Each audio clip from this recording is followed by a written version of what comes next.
Dans ce premier exemple, Padlet permet de mettre à disposition des élèves leur propre production. Ici, ce sont des montages audio de lecture expressive.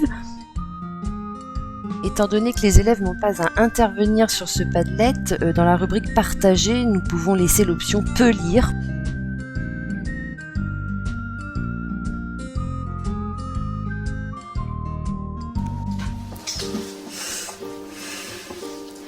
La sorcière amoureuse.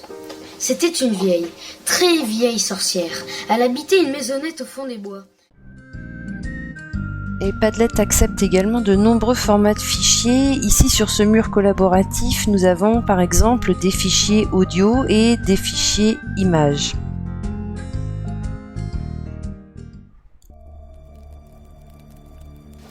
Nous avons faim, mes bêtes et moi. Il parle lentement. On peut également autoriser les élèves à écrire sur le Padlet, comme c'est le cas dans cet exemple-là, où les élèves devaient poster donc des liens vers des contes qu'ils souhaitaient faire découvrir à leurs camarades.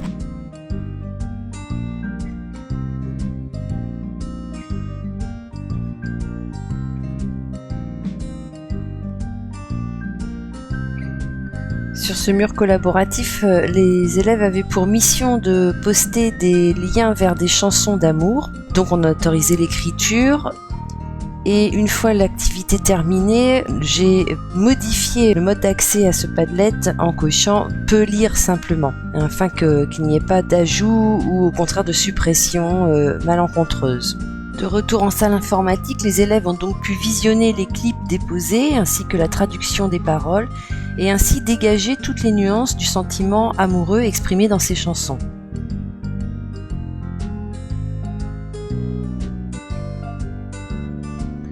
À la suite de la lecture de la Vénus d'Île, les élèves se sont demandé qui était coupable de la mort d'Alphonse de Péréhourade. Afin de mener l'enquête, un Padlet a été préparé par le professeur à partir des propositions des élèves, puis dupliqué. Lors de la séance suivante en salle informatique, les binômes ont été répartis par équipe d'enquêteurs et chacun de ces binômes intervenait donc sur le même Padlet. Il y avait donc en tout dans la classe 3-4 équipes d'enquêteurs.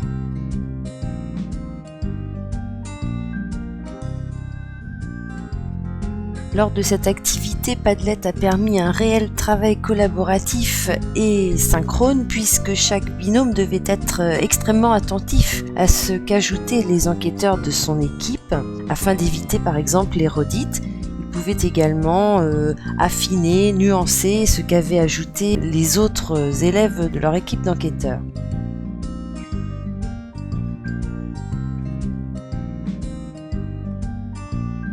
Chaque mur Padlet a ensuite donné lieu à une restitution orale de la démarche de l'enquête et évidemment avec désignation du coupable et confrontation des points de vue.